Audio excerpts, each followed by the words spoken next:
Odisha subordinate staff selection commission ତରଫରୁ ଯାହାକି ନୋଟିସ୍‌ଟି 30 ମାର୍ଚ୍ଚ 2024ରେ ଆସିଛି, ଯେଉଁଟାକି reschedule of deadline for invitation of online application for different category of district cadre post teaching in government schools under ST and SC development department. ଆପଣ ଜାଣିଥିବେ SSD ତରଫରୁ ଯାହାକି 2629ଟି ପୋଷ୍ଟ ପାଇଁ ଆପଣମାନଙ୍କର ଏପ୍ଲାଏ ଡେଟ୍ ଏପ୍ରିଲ 1ରୁ ଆରମ୍ଭ ହେଉଥିଲା, ତାହାକୁ ରିଶେଡ୍ୟୁଲ୍ କରାଯାଇଛି ବର୍ତ୍ତମାନ 1/5/2024ରୁ ଏପ୍ଲାଏ ଆରମ୍ଭ ହେବ ମେ 1ରୁ ଏବଂ ଲାଷ୍ଟ ଡେଟ୍ ରହିବ 25 ମେ ପର୍ଯ୍ୟନ୍ତ। ତ ଏଇଭଳି ଭାବରେ ପିଲାମାନଙ୍କ ବା ଆଶାୟୀମାନଙ୍କ ସହିତ ବର୍ତ୍ତମାନ ଯେଭଳି ଓସେପା ଖେଳୁଥିଲା, ତ ସେଇଭଳି ଭାବରେ OSSC ତରଫରୁ ମଧ୍ୟ ସେମିତି ନୋଟିସ୍ ପରେ ନୋଟିସ୍ ଆପଣମାନଙ୍କର ଏକ୍ସଟେଣ୍ଡ ହେବାରେ ଲାଗିଛି। ତ ପିଲାମାନଙ୍କ ପାଇଁ ଏଇଟା ଗୋଟିଏ ଖବର ଯେ କି 2629ଟି ପୋଷ୍ଟ ଆପଣମାନଙ୍କର total SC and ST development ତରଫରୁ ଆସୁଛି। ତ ମେ 1ରେ ତାହାର ଆବେଦନ ଆରମ୍ଭ ହେବ, ସେଥିପାଇଁ ପ୍ରିପାରେସନ୍ ଏବେଠୁ ହିଁ ଆରମ୍ଭ କରିବାକୁ ପଡ଼ିବ। ଏବଂ ଯେହେତୁ ଡେଟ୍ ଏକ୍ସଟେଣ୍ଡ ହେଇଛି, ୟା ଭିତରେ କିଭଳି OTET ନୋଟିଫିକେସନ୍ ଆସିପାରିବ, ଓଡ଼ିଶା ଟିଚର୍ ଏଲିଜିବଲ୍ ଟେଷ୍ଟ, ତ ସମସ୍ତେ କିପରି ଲାଗି ପଡ଼ନ୍ତୁ ଏବଂ ଓସେପା ଅଫିସ୍ ମଧ୍ୟ ଭିଜିଟ୍ କରନ୍ତୁ। ଏହାଦ୍ୱାରା ସମସ୍ତଙ୍କର ସ୍ୱାର୍ଥରେ ହିଁ ଆସିପାରିବ, କାରଣ ପାଖାପାଖି 2 ବର୍ଷ ହୋଇଗଲା OTETର ନୂଆ ନୋଟିଫିକେସନ୍ ଆସିନାହିଁ। ତ ଏଇ ଯେଉଁ ଟାଇମ୍ ପିରିୟଡ଼ ଭିତରେ ଯଦି ନୋଟିଫିକେସନ୍ ଆସିଯାଉଛି, ତ ସମସ୍ତେ ସୁଯୋଗ ପାଇପାରନ୍ତେ ଏପ୍ଲାଏ ପାଇଁ। ତା ସହିତ ଜୁନିୟର ଟିଚର୍ ସ୍କିମାଟିକ୍ରେ ଏପର୍ଯ୍ୟନ୍ତ କୋର୍ଟ ରାୟ ଆସିବାର ପାଖାପାଖି 20 ଦିନ ବିତି ଯାଇଥିଲେ ମଧ୍ୟ ଓସେପା ତରଫରୁ ନା ପ୍ରିଭିୟସ୍ ଲିଷ୍ଟକୁ ହଟାଯାଉଛି ନା ନୂଆ ଲିଷ୍ଟ କିଛି ଆସୁଛି। ତ ସେଥିପାଇଁ ମଧ୍ୟ ଓସେପା ଅଫିସ୍ ମଙ୍ଗଳବାର, ଯେହେତୁ ସୋମବାର ଅଫିସ୍ ବନ୍ଦ ରହୁଛି ଉତ୍କଳ ଦିବସ ପାଇଁ, ତ ମଙ୍ଗଳବାର ନିଶ୍ଚିତ ଭାବରେ ସମସ୍ତେ ଆସନ୍ତୁ ଓ ନିଜେ ବୁଝିକି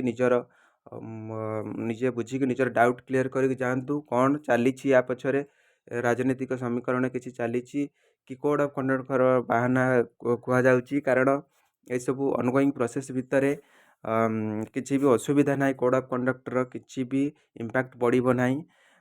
ଏଟା ମନମୁଖୀ ଶାସନ ଗୋଟେ ଚଲେଇଛନ୍ତି, ଯାହାଦ୍ୱାରା ପାଖାପାଖି ଅଗଷ୍ଟ ମାସରୁ ହୋଇଗଲାଣି ନିଯୁକ୍ତି ପ୍ରକ୍ରିୟାର 50% ବି ସେମାନେ ଶେଷ କରିପାରୁନାହାନ୍ତି, ଯାହା କୋର୍ଟରେ ମଧ୍ୟ ଫସିକି ରହିଥିଲା, ଆପଣମାନେ ବିଗତ ଦିନରେ ଜାଣିଥିବେ। ତ ଆଶା କରୁଛି ନିଶ୍ଚିତ ଭାବରେ ସମସ୍ତେ କୋଅର୍ଡ଼ିନେସନ୍ ବା ସମସ୍ତଙ୍କ ସହଯୋଗରେ ଆମେ ଯାଇକି ଓସେପାରେ ଏସବୁ ବୁଝିପାରିବା ଏବଂ OTET ନୋଟିଫିକେସନ୍ କେବେ ନୂଆ ନୋଟିଫିକେସନ୍ ଆସିବ ତା ବାବଦରେ ମଧ୍ୟ ସମସ୍ତେ ଚେଷ୍ଟା କରିବା ଉଚିତ। ଆଉ ଗୋଟେ ନୋଟିଫିକେସନ୍ ଆସିଛି department of Shikshashastri B.Ed Shri Jagannath university Puri ତରଫରୁ, ଯାହାକି 50ଟି ସିଟ୍ରେ ଆପଣମାନଙ୍କର ଏଣ୍ଟ୍ରାନ୍ସ ଟେଷ୍ଟ ହେବ ଏବଂ ସେଥିପାଇଁ ଆପ୍ଲାଏ ଡେଟ୍ ମଧ୍ୟ ଆପଣଙ୍କୁ ଦିଆଯାଇଛି। ନିଶ୍ଚିତ ଭାବରେ 800 ଟଙ୍କା ଆପ୍ଲାଏ ଫି ରହୁଛି, ଆପଣମାନେ ଏହାକୁ ଆପ୍ଲାଏ କରିପାରିବେ ଏବଂ ଏଇଟା 25 ମାର୍ଚ୍ଚ 2024ରୁ 30 ଏପ୍ରିଲ ପର୍ଯ୍ୟନ୍ତ ଆପଣମାନଙ୍କର ଆପ୍ଲାଏ ଡେଟ୍ ରହୁଛି। ତ ନିଶ୍ଚିତ ଭାବରେ ଏହାକୁ ଆପ୍ଲାଏ କରନ୍ତୁ, ଯେଉଁମାନେ ବି ସଂସ୍କୃତରେ B.Ed କରିବା ପାଇଁ ଚାହୁଁଛନ୍ତି ଜଗନ୍ନାଥ ୟୁନିଭର୍ସିଟି ପୁରୀ ଅଣ୍ଡରରେ। ଏখানে ଗୋଟିଏ ଫ୍ରେଶ୍ ଅପଡ଼େଟ୍ ରହୁଛି, ଯାହାକି ଆପଣମାନଙ୍କର ଯେଉଁମାନେ ନବୋଦୟରେ ପଢ଼ିବାକୁ ଏଣ୍ଟ୍ରାନ୍ସ ଟେଷ୍ଟ ଦେଇଥିଲେ, ତ ସେମାନଙ୍କର ବର୍ତ୍ତମାନ ନବୋଦୟ ସାଇଟ୍ରେ ଆପଣମାନଙ୍କର ରେଜଲ୍ଟ ପବ୍ଲିଶ ହୋଇସାରିଛି। ଆପଣମାନଙ୍କର ରୋଲ୍ ନମ୍ବର ଏଇଠାରେ ଦେବେ ଏବଂ ଆପଣମାନଙ୍କର ଡେଟ୍ ଅଫ୍ ବାର୍ଥ ଦେଇ ଆପଣମାନେ ନିଜର ମାର୍କ ଆପଣମାନେ ନବୋଦୟ ଏଣ୍ଟ୍ରାନ୍ସ ଟେଷ୍ଟ ମାର୍କ ଯେଉଁମାନେ 6 କ୍ଲାସ୍ରେ ପଢ଼ିବା ପାଇଁ, ତ ନିଶ୍ଚିତ ଭାବରେ ଏଇଠୁ ଆପଣମାନେ ଦେଖିପାରିବେ।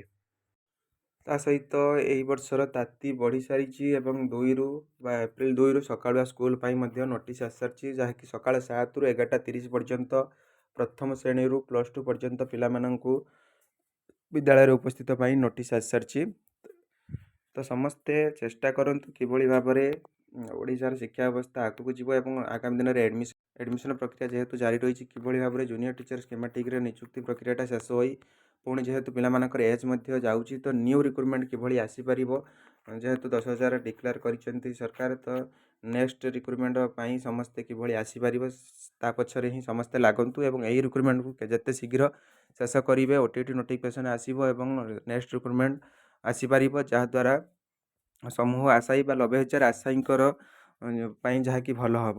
ତ ଆଶା କରୁଛି ନିଶ୍ଚିତ ଭାବରେ ଭିଡ଼ିଓଟି ଆପଣମାନଙ୍କୁ ହେଲ୍ପଫୁଲ୍ ହେଇଥିବ।